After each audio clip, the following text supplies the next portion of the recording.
What's up my loves, my name is Paige, this is Paige with the Page, and today we're going to be doing 7 on Sunday.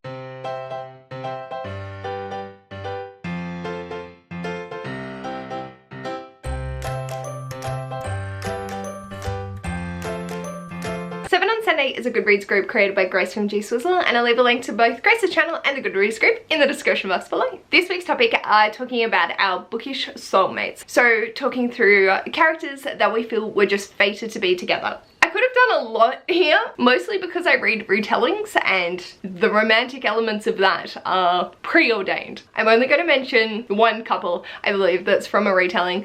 Obviously I would put all of Katie Roberts, but I feel like we're going to burn out on the Katie Roberts love. I'm just mentioning it in every single video, so I've decided to shake it up a little bit. The first couple that I'm going to go for is one in particular from the Lunar Chronicles by Marissa Meyer. So this is one of the preordained couples, as they are all based off fairy tales. And I don't want to say the couple that I love the most. We did discuss it quite a bit in the Lunar Along that was hosted by Bookstar Reads.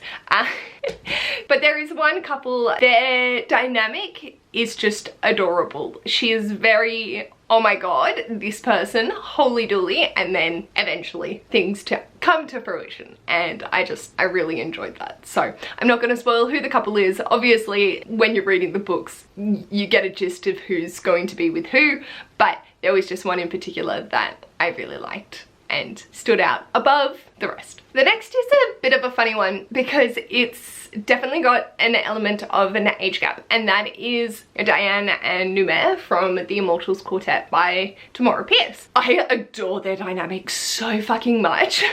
He is very much in the realm of not wanting to corrupt her. He's all powerful and she is so independent and doesn't need him, but it's like you can just feel their tension, and I love it. So there's a 12-year age gap between them, but in the series she is old enough. So I just love this couple so much. The next is from Daughter of Smoke and Bone by Laini Taylor, and this is with the puppeteer. So Night and Cake and Puppets revealing how they get together is just beautiful. I still don't own Night of Cake and Puppets, but I desperately want to. I love their relationship so much, and seeing the scavenger hunt is just so beautiful. So I don't want to say too much more because I think it's great to just go in and experience it. We get hints of it in this one and obviously their progressive relationship, but then in Night of Cake and Puppets it's going back to the beginning and showing how they get together. So loved it! The next is Red and Blue from This Is How You Lose the Time War. This just, oh lordy, this was a mind trip. 199 pages of just pure intensity. These are fated across time, locations, space, continuums. It's insane, but it was so brilliantly done that I just could feel their connection and definitely gave me the soulmate vibes. Next is a rather self-indulgent one, and that is Danny and Zaf from Take a Hint, Danny Brown, because this is very much Ash and I, although Ash is not a muscular Muslim man. He is a scrawny little white boy, but he's my scrawny little white boy.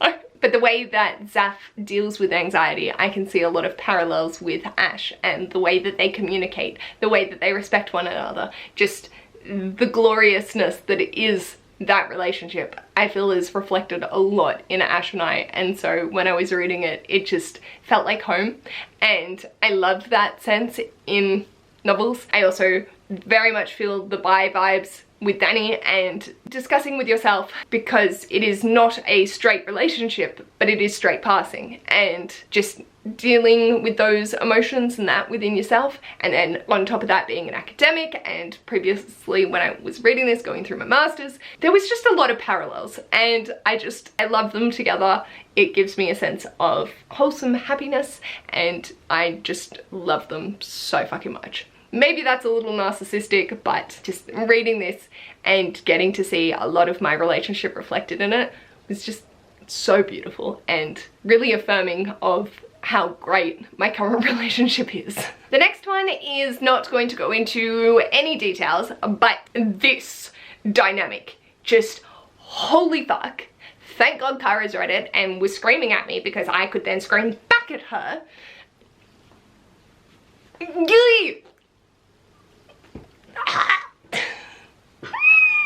Not okay. Very much not okay. So,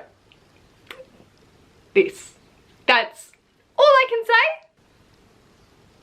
Yes.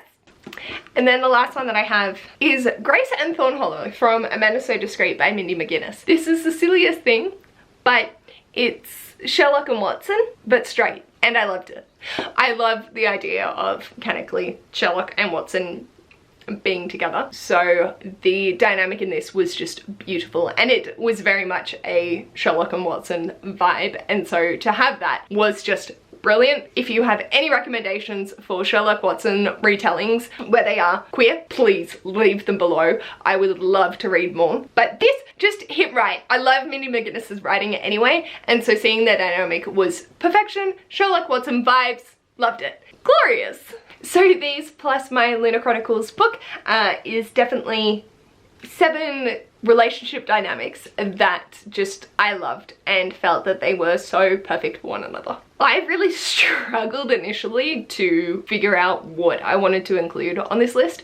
I don't really view it as soulmates because, like, unless it's marked or, you know, they're like imprinting or whatever, the story was written for them to be soulmates. It was meant for that to be set up for that purpose. The way that it was done though was when I realized how many different things that I loved and could definitely talk about it in that regard. So let me know, do you have bookish soulmates that you adore? Again, tried to keep it as low-key, spoiler-free as possible. Obviously, that's not always the case. If you like this video, feel free to give it a big thumbs up. And if you'd like to see more of this mess, feel free to subscribe. And I'll hopefully see you in my next video. Bye!